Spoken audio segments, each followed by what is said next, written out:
Hey, what's going on, everyone? Greg here, and didn't I just spend like $1,800 on the new M1 iPad Pro? Well, like every year, a new product comes out and a new one is being worked on that will soon replace it. This time, it's the iPad Pro's turn, which just got a pretty big upgrade this year with the addition of a new M1 chip and the new mini LED display technology on the 12.9-inch model. However, we are now hearing about a new redesign for the iPad Pro coming out from Mark Gurman from Bloomberg. We talk a lot about him on this channel, so I might as well just hand over the silver play button to Mark at this point. But anyway, he does have a lot of details on what we can expect out of the next generation redesign of an iPad Pro with a glass back and some news on a redesigned iPad mini and slimmed down iPad that could be announced by the end of this year. So let's talk about all of that in today's video, and come on, hit that subscribe button for even more Apple news like this because, I don't know, you probably got nothing better to do. Hey, don't you dare click off this video and watch the Lemon Man. Stick to Greg's gadgets. Alright, so like I mentioned, this is a pretty big report from Gurman in which he basically details Apple's next plans for most of their iPad lineup, starting with the iPad Pro. Gurman says that this product will be receiving a redesign with Apple internally testing designs that could have a glass back. So you know, when you drop it, it shatters into a million pieces and you gotta bring it to old TC to get it repaired. No, seriously, this glass back is being explored to enable a new feature for the iPad Pro, wireless charging.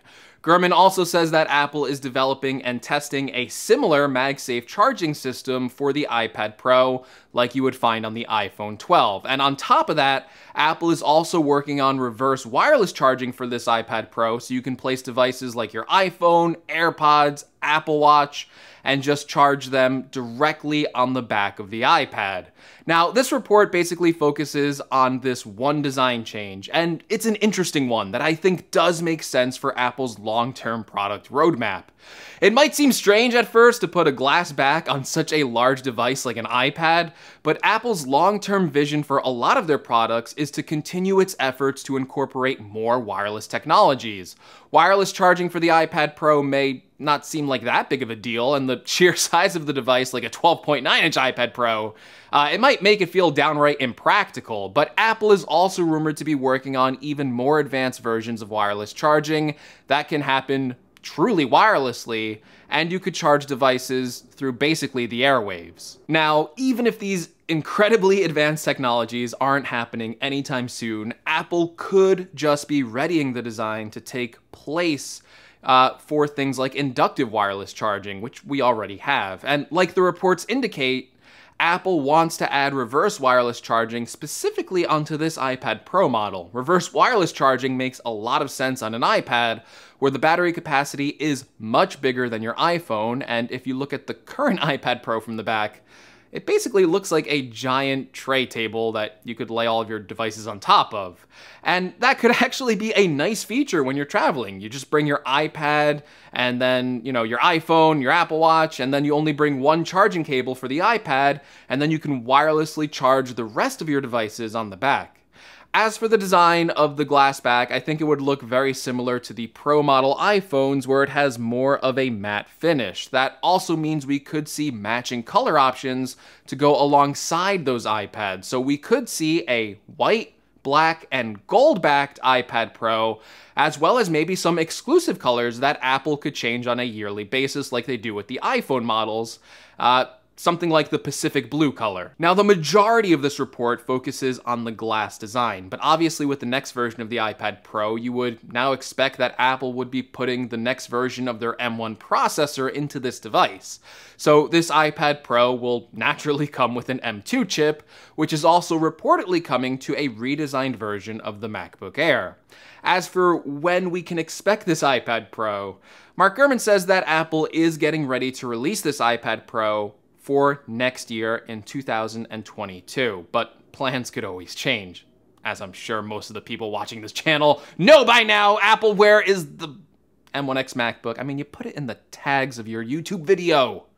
You knew it! You knew! You knew! Aren't we talking about iPads? Now, the more interesting part of this report to me is the updated reporting on the iPad mini. I've reported about the redesign of the iPad mini on this channel before, and when I last updated you, we were hearing multiple reports that the iPad mini was going to be announced sometime in March and feature a very similar design, which was really disappointing to me, because if Apple was going to make a new iPad mini, I wanted it to basically be an iPad Pro with the same design as the current iPad Air and iPad Pro.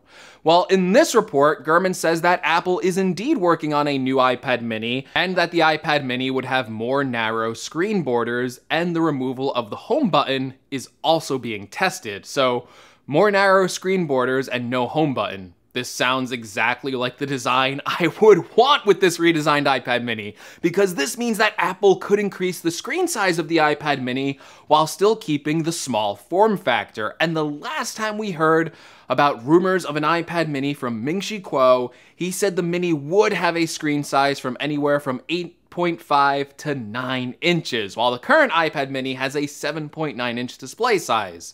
Of course, because it is a new design, we should also expect support for things like the second generation Apple Pencil, and if they are doing the new design, maybe the addition of a USB-C port. And I would assume instead of Face ID, we would get Touch ID built into the home button, just like it is now on the current iPad Air. In fact, I would basically expect this iPad mini to just be a smaller version of the iPad Air at this point, and it would probably ship in the same storage configurations and with the same A14 chip, so that's pretty powerful. And finally, Gurman says that Apple is also working on a new entry-level iPad. This iPad would be thinner and geared more towards students, with its much lower price point. If I had to guess, I think it's pretty safe to bet that this low-cost iPad will use the same design as the 10.5-inch iPad Air 3. So nothing too exciting here, and I'm sure it will still continue to use the original iPad Pro accessories, so the original origami smart keyboard and the first generation Apple Pencil. As for the chip, the current iPad has an A12 chip, so it seems pretty safe to assume that it will either stay with that A12 chip, or Apple will upgrade it to the A13 processor like the iPhone SE has. The 10.2-inch iPad is a great value, and this rumored newer iPad sounds like it will continue to build on that great value. And I assume Apple will keep the $329 price point if it's being targeted towards students and just, you know, consumers who are more concerned about value. As for when we can expect the iPad mini and the new thinner iPad, Gurman says that Apple plans to release these before the end of this year, so we could see them at the earliest, I'm guessing, at Apple's September event where they usually announce the new iPhones. Alright everyone, and so far, that's all we know about the next-gen iPad Pro, new iPad mini, and a new regular iPad. Please let me know in the comments below, what do you think about the idea of a glass-backed iPad Pro?